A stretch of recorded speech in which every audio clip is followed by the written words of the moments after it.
तो वेलकम। आज हम करने वाले हैं थर्मोडायनेमिक्स के एक्सी के previous year questions of the year 2018। So let's start with the first question.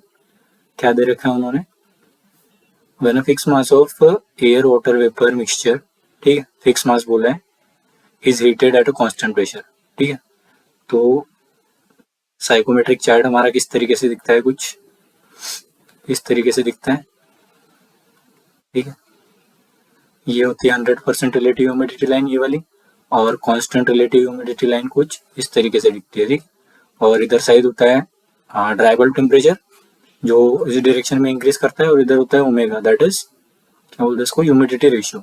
ठीक है, तो रिलेटिव ह्यूमिडिटी लाइन इस डायरेक्शन में क्या करती है, डिक्रीज करती है, और टेम्परेचर इस डायरेक्शन में इंक्रीज करता है। तो when fixed mass of air water vapor mixture is heated at constant pressure। ठीक है, तो एयर और वाटर वेपर दोनों का मास मतलब फिक्स है, और उस फिक्स मास को क्या कर रहा है, कांस्टेंट प्रेशर पर हीट कर रहा है। ठीक है, तो कांस्टेंट प्रेशर हीटिंग मतलब ओमेगा क्या रह रहा है, कांस्टेंट रह रहा है। ठीक है, बिकॉज कांस्टेंट प्रेशर है, मतलब पार्शियल प्रेशर भी कांस्टेंट ही है। ठीक है, मतलब वेपर प्रेशर, वो जो वेपर का प्रेशर है वो भी कांस्टेंट है, तो उसका मतलब क्या हो गया, ओमेगा कांस्टेंट है। तो जब कांस्टेंट ओमेगा पर हीट करेंगे तो प्रोसेस कुछ इस तरीके से दिखेगी, मतलब this is the start point से 1 and this is the end point से 2। ठीक है, तो 1 और 2 के बीच में क्या हो रहा है, टेम्परेचर तो बढ़ रहा है, वो तो दिख रहा है ना, मतलब हीट करे तो टेम्परेचर तो बढ़ रहा है। तो ऑप्शन में किसके बारे में पूछा उन्होंने, रिलेटिव ह्यूमिडिटी और स्पेसिफिक ह्यूमिडिटी। तो कांस्टेंट प्रेशर हीटिंग में क्या होता है, स्पेसिफिक ह्यूमिडिटी तो कांस्टेंट रहती है, that is omega is constant, but relative humidity क्या हो रही है, कम हो रही है, because we are moving from 1 to 2, इस डायरेक्शन में जा रहे हैं ना, और these are the direction of decreasing relative humidity lines. That's why specific humidity remains constant but relative humidity decreases. तो B is the correct answer. ठीक है, then coming to the next question. Question पे आते हैं हम। For a reversible isothermal expansion of 1 mole of an ideal gas, ठीक है, from state 1 to 2, magnitude of work done is। तो reversible isothermal expansion के लिए we know that PV is equal to, मतलब for an ideal gas PV is equal to MRT। ठीक है, और यहाँ पर क्या है, सॉरी इसको मोल्स के टर्म में लिखते हैं, मोल वाला दिया है ना, yes, PV is equal to NRT।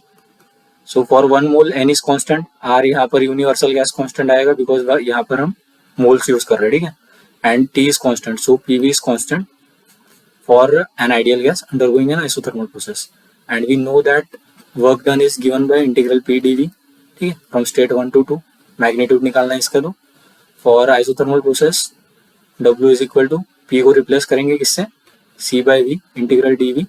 So after integrating what we will get, C ln V from V1 से लेके V2 तक। ठीक है ना, ये समझ में आया कैसे है, because integration of 1 by x dx is nothing but ln x plus C। तो यहाँ पे लिमिट पुट करी है हमने बस, तो ये क्या आएगा, C times ln V2 minus ln V1। और one more thing, ln A minus ln B is equal to ln A by B। तो सेम थिंग हम यहाँ पे यूज करेंगे, तो W क्या आ जाएगा, C times ln V2 by V1। ठीक है, तो ये चीज आ गई एक, तो ये तो किसी से मैच नहीं कर रहा। और C की वैल्यू क्या है, मतलब we know that PV is equal to constant, so P1 V1 is equal to P2 V2, मतलब हर स्टेट पे ये कांस्टेंट ही रहेगा ना, दैट इज प्रेशर और वॉल्यूम का प्रोडक्ट। तो we can replace C by anything, that is P1 V1 लिख सकते हैं, P2 V2 लिख सकते हैं, कुछ भी लिख सकते हैं। तो क्या लिखेंगे हम इसको, W is equal to, that is, और जनरल टर्म में लिख देते हैं PV ln V2 bye V1। ठीक है, तो PV can be written from ideal gas equation for 1 mole के लिए PV is equal to RT। ठीक है, इनकी वैल्यू 1 पुट कर दी, तो let me erase it.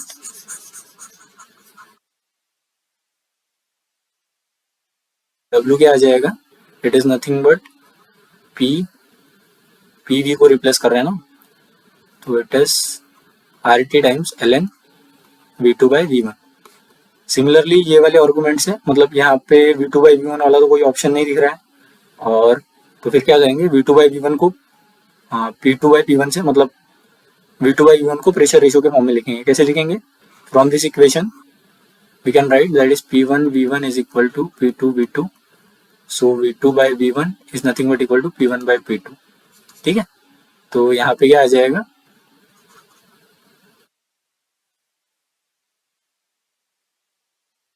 One is the correct answer for this. Then coming to the next question, the statement which is not a consequence of first law of thermodynamics is heat is a path function, सही है। Energy is a property of a system, ये भी सही है। Energy of an isolated system is not conserved, ये गलत है। Energy of an isolated system is always conserved, मतलब थर्मोडायनेमिक्स का फर्स्ट लॉ तो वही बताता है ना कि टोटल एनर्जी, मतलब energy can neither be created nor be destroyed, means it is always conserve. तो isolated system is nothing but universe, so energy of the universe, मतलब क्या बोलेंगे हम उसको, कि पूरे यूनिवर्स में ना तो एनर्जी क्रिएट कर सकते हैं ना तो डिस्ट्रॉय कर सकते हैं, तो कांस्टेंट ही रहेगी ना वो। तो जब कांस्टेंट रहेगी तो मतलब कंजर्व्ड है, तो ये वाला स्टेटमेंट क्या हो जाता है? गलत।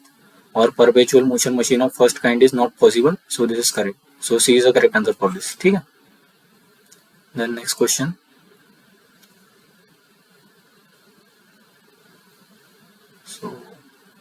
for a refrigerator absorbing heat QL from a cold region and rejecting heat QH to a hot region, the coefficient of performance can be written as। तो रेफ्रिजरेटर है, suppose this is TL, this is our refrigerator, it is taking heat QL from say lower temperature, work input is W, and supplying heat to higher temperature reservoir TH। ठीक है, तो COP is nothing but desired effect by work input. ठीक है, तो यहाँ पे desired effect क्या है रेफ्रिजरेशन के लिए? इट्स नथिंग बट QL और वर्क इनपुट। तो work input first law of thermodynamics, मतलब suppose we consider refrigerator as our system, तो ठीक है, and refrigerator is undergoing cycle, तो from first law we can write net heat transfer is equal to net work transfer from first law. तो यहाँ से work input कितना निकल के आएगा? QH माइनस QL मैग्नीट्यूड में।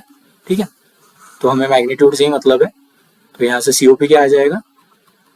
This is from first law of thermodynamics for cycle. ठीक है, साइकिल के लिए cyclic integral of heat transfer is equal to cyclic integral of heat work done. Then COP can be written as QL upon QH minus QL, so it is nothing but A। ठीक है, for question number 4 A is the correct answer. Then coming to the question number 5, the value of compressibility factor at the critical point evaluated using van der Waal equation of state is। तो van der Waal equation of state is nothing but P plus A by B square, I think, yes, V minus B is equal to RT, where R is characteristic gas constant, V is specific volume। ठीक है, तो ये होता है हमारा van der Waal equation। तो critical compressibility factor we know that PV is equal to Z R T। ठीक है, where V is specific volume, this Z is known as critical मतलब Z is known as compressibility factor। ठीक है, मतलब ideal gas equation क्या होता है? मतलब ये अगर V is specific volume then ideal gas equation is nothing but PV by RT, but if the gas is not an ideal gas then we introduce some correction factor known as compressibility factor। ठीक है, तो उस compressibility factor को मतलब this compressibility factor can be written like this, that is Z is equal to PV by RT। It is 1 for an ideal gas and बाद में less than और greater than work for real gas. ठीक है, तो हमें क्या करना है? कंप्रेसिबिलिटी फैक्टर निकालना है एट क्रिटिकल पॉइंट, मतलब जब PC, VC, TC ये सारी चीजों पे कंप्रेसिबिलिटी फैक्टर निकालना है। तो क्या करेंगे आप? We know that at critical point, ठीक है, it is something like this, sudden transition takes place from liquid to vapour. ठीक है, तो इस पॉइंट को हम क्रिटिकल पॉइंट बोलते हैं। तो इस पर क्या होता है? Do P by do V if we see it on PV plot. ठीक है, तो do P by do V at T is equal to T critical is 0 and do square P by do V square at T is equal to T critical is equal to 0।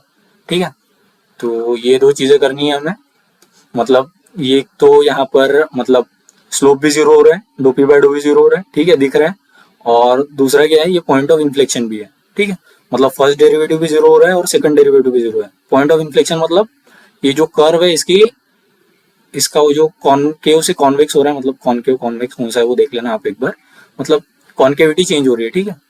तो उस point पे, मतलब जिस point पे ये सब हो रहा है, मतलब कॉनकेव से कॉन्वेक्स या कॉन्वेक्स से कॉनकेव, उस पॉइंट को पॉइंट ऑफ इन्फ्लेक्शन बोलते हैं और मैथमेटिकली उसको कुछ इस तरीके से रिप्रेजेंट करता है। तो this two are the governing equation, this one and this one. So क्या करना है, हमें सॉल्व करना है। पहले टी कांस्टेंट लेके इसको सॉल्व करना है, ठीक है, बाद में इसको सॉल्व करना है। तो यहाँ से क्या आ जाएगा आपका, पी सी आ जाएगा, वी सी आ जाएगा, ठीक है। तो और ये सारी चीजें एलिमिनेट करने के बाद मतलब P C V C R T के टर्म में आ जाएगा, ठीक है। पी भी आर टी के टर्म में आ जाएगा, वी भी आर टी के टर्म में आ जाएगा। देन फाइनली जब आप जेड के लिए सॉल्व करेंगे तो क्वेश्चन नंबर 5 का आंसर आता है आपका सी, ठीक है। तो वैंडरवॉल इक्वेशन के लिए आपको याद कर लेनी है value 3/8। This is nothing but critical compressibility factor, ठीक है। और प्रोसीजर कुछ इस तरीके से है, ये फॉलो करेंगे तो आंसर आ जाएगा। जस्ट डिफ्रेंशिएट करना है और सिंप्लीफाई करना है, ठीक है, कुछ भी मुश्किल नहीं है। ये समझ लेने के बाद कि क्रिटिकल पॉइंट होता क्या है और ये क्यों आ रहा है, तो आई होप कर लोगे आप लोग। देन नेक्स्ट पे आते हैं।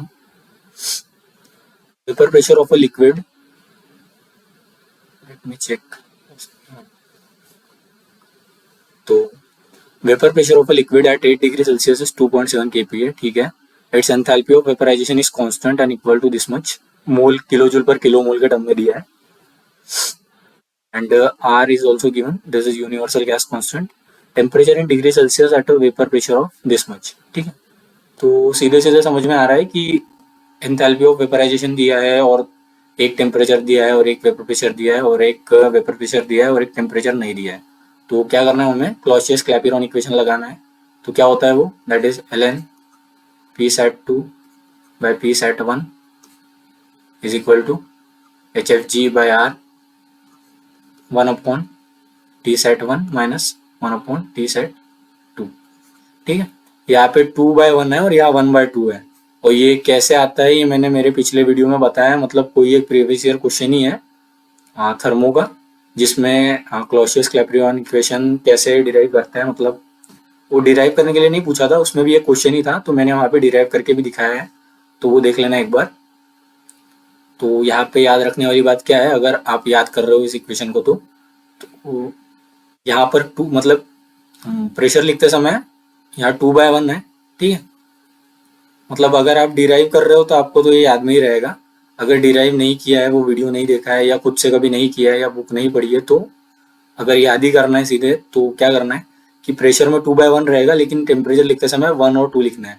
नहीं तो आपके आंसर थोड़े से अलग आएंगे, फिर मतलब साइन चेंज हो जाएगा, तो फिर वो लॉग एक्सपोनेंट में जाएगा, तो वो उल्टा हो जाएगा सब, ठीक है। तो वैसा नहीं करना है। और एक बात, अगर यहाँ पर इन्होंने किलो जूल पर मोल दिया है तो ये हमें यूनिवर्सल गैस कांस्टेंट लेना है। अगर इन्होंने ये किलो जूल पर केजी दिया है तो ये कैरेक्टरिस्टिक गैस कांस्टेंट लेना है, ठीक है। ये दूसरी बात।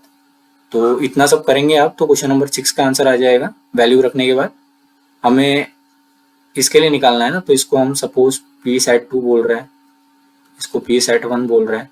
हाँ, और एक बात, यह टेम्परेचर केल्विन में रखना है, ठीक है, डिग्री सेल्सियस में नहीं रखना है, ये एक और बात। तो ये सारी बातें ध्यान में रखते हुए और वैल्यू पुट करेंगे हम। So suppose this is our first state, this is our second state, we need to find the temperature at second state, so t sat 2 is missing. After solving all this we will get for question number 6 I think it is D, ठीक है। तो D is the correct answer. Then coming over to the next question, क्या दे रखा है उन्होंने, 1 kilo mole of ideal gas, ठीक है, CP है जिसका 21 kilo joule per kilo mole kelvin, undergoes a constant pressure process from 300 to 500 Kelvin, ठीक है। So number of moles is given as 1 and CP भी दे रखा है, टेम्परेचर चेंज भी दे रखा है और बोला है कि 1 से 2 तक वो कांस्टेंट प्रेशर प्रोसेस में जा रहा है। And molar entropy of gas at 300 kelvin is this much, then molar entropy of gas at 500 kelvin will be what, ठीक है। तो ये भी put the value get the answer वाले टाइप का क्वेश्चन है। We know that change in entropy is nothing but delta S is Cp ln T2 by T1 minus R ln P2 by P1 and entropy is a state function, क्या बोलते हैं उसको, point function, sorry, ठीक है। Entropy is a property which means it is a point function, so उसकी value किस पे, final और इनिशियल स्टेट पे ही डिपेंड करती है। तो कांस्टेंट प्रेशर प्रोसेस है, मतलब through out the process pressure constant है, तो P2 P1 तो बराबर रहेंगे, तो P2 by P1 आ जाएगा 1, ln1 आ जाएगा 0, तो ये टर्म गया, ठीक। तो जब ये टर्म चला गया तो क्या बच गया हमारे पास, and it is nothing but, ये रहता है ना kilo joule per kelvin into K G, ये स्पेसिफिक एंट्रोपी पर मास बेसिस है, और यहाँ पर सब मोलर वाला है, तो एक के जी के जगह क्या आ जाएगा, किलो मोल, ठीक है। यूनिट दे रखा है उन्होंने, तो कंफ्यूज नहीं होना हमें, ठीक है।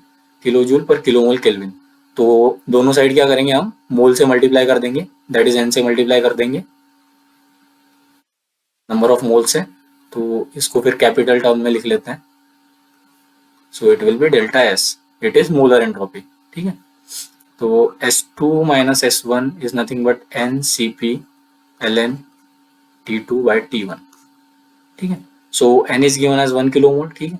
Cp is also given 21, ln T2 by T1 आ जाएगा because T2 is 500, T1 is 300, and S1 is also given as 150 kilo joule per kilo mole kelvin, सिर्फ S2 निकालना है, सारा कुछ पता है, सॉल्व करना है, वैल्यू निकालना है। तो फॉर क्वेश्चन नंबर 7 160 से 161 के बीच में आ जाएगा, दैट इज 160 टू 161 के बीच में आंसर आ जाएगा आपका। Then coming to the next question, तो अगला वाला तो मैकेनिक्स का ही लग रहा है, थर्मोडायनेमिक्स में दे दिया उन्होंने गलती से। Spring having a spring constant that is stiffness K is initially compressed by 0.4 mm, ठीक है। तो x1 is nothing but 0.4 centimetre, sorry, ठीक है। तो इसको SI यूनिट में कर लेते हैं हम, तो 0.4 1 सेंटीमीटर इज 10 का power minus 2 metre, so it is nothing but 4 into 10 का पावर माइनस 3 मीटर, ठीक है। So it is x1, the work required to compress it by another 0.6, to compress it by another 0.6 मतलब x2 will भी क्या हो जाएगा, initially तो 0.4 था और बाद में और 0.6 किया, तो फाइनल जो डिस्प्लेसमेंट हुआ स्प्रिंग का, it is nothing but 1 centimetre, समझा ना। पहले सपोज कुछ एल लेंथ थी, ठीक है, तो एल से 0.4 कर दिया, ठीक है।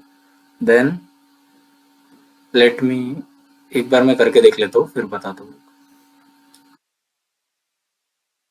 तो सही जा रहा था मैं कि पहले किया हमने x1, ठीक है, बाद में ये जो फाइनली हुआ that is final change in length, मतलब और उसको 0.6 mm से डिस्प्लेस किया ना, तो मतलब यहाँ से फिर से 0.6 किया, तो फाइनल डिस्प्लेसमेंट क्या हो गया, 1 सेंटीमीटर, ठीक है ना।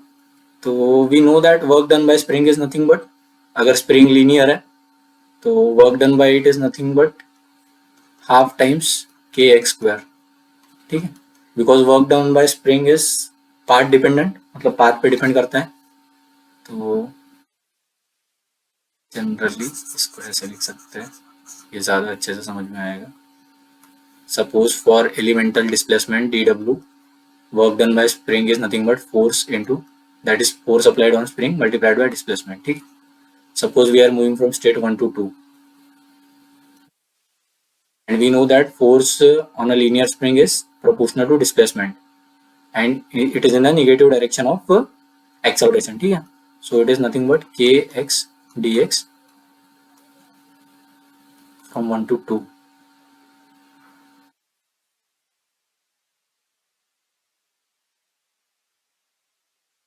ठीक है। तो after integrating what we will get, it is nothing but half k x2² minus x1², ठीक है। तो क्या आ जाएगा, work done is nothing but half k x2 क्या है, final displacement is 1 centimetre, that is 10 का पावर माइनस 2 मीटर का whole square, minus initial displacement is 4 into 10 का पावर माइनस 3 मीटर का whole square. After solving will gate 14.7 joule as the answer for this question, ठीक है। तो इसका answer वो आ जाएगा, ठीक है ना। तो कुछ डाउट होगा तो बताना इस क्वेश्चन में। ये मतलब डिस्प्लेसमेंट यहाँ पे देखना था, कंप्रेस इट बाय अनदर, मतलब 0.4 करने के बाद उसको वापस 0.6 किया, मतलब फाइनली क्या हो गया displacement, it is 1 centimetre. Displacement नहीं बोलेंगे हम, that is final change in length, ठीक है। तो इक्विलिब्रियम पोजीशन से final change in length is nothing but, और वो जो एक्स मेजर करते हैं ना स्प्रिंग का, वो इक्विलिब्रियम पोजीशन से ही करते हैं हम। सो डिस्प्लेसमेंट डिस्प्लेसमेंट गलत बोल रहा था मैं, तो it is nothing but final change in length, so it is nothing but 1 centimetre. तो यहाँ से ये आंसर आ जाएगा आपको। Then coming to the 9th question, an ideal gas has a molar mass, ठीक है, एम दिया है, molar mass kg per kilo mole में, एंड यूनिवर्सल गैस कांस्टेंट दिया है, at a pressure of 2 bar and temperature this much, volume in metre cube of 1 kg of this gases. Volume पूछ रहा है, सब कुछ दे रखा है, क्या करना है, ideal gas is nothing but PV is equal to n R T, sorry PV is equal to m R T, where this R is nothing but correct, suppose ये यूनिवर्सल को आर से बोला है तो हम कैरेक्टरिस्टिक को are बार से दिखा देता है, तो PV is equal to m, and capital R क्या है, क्या बोलते हैं उसे, सिंपल टर्म में ऐसे ही लिखते हैं ना, इतना कंफ्यूजन करने से अच्छा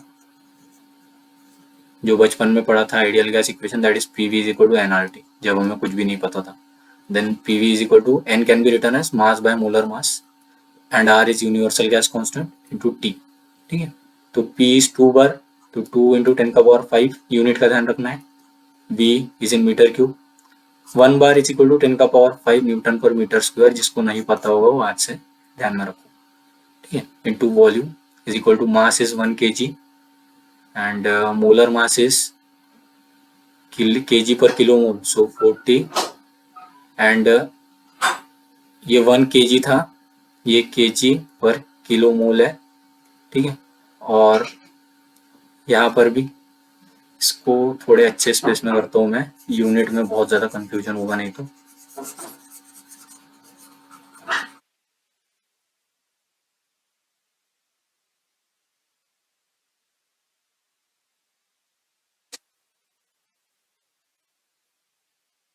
सो चल रहा था, देन P इज 2 इंटू 10 का power 5 newton per metre square,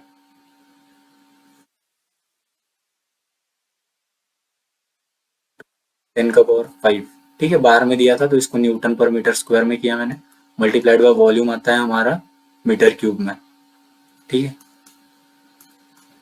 is equal to n is nothing but mass, mass is 1 kg, molar mass is कितना दिया है 40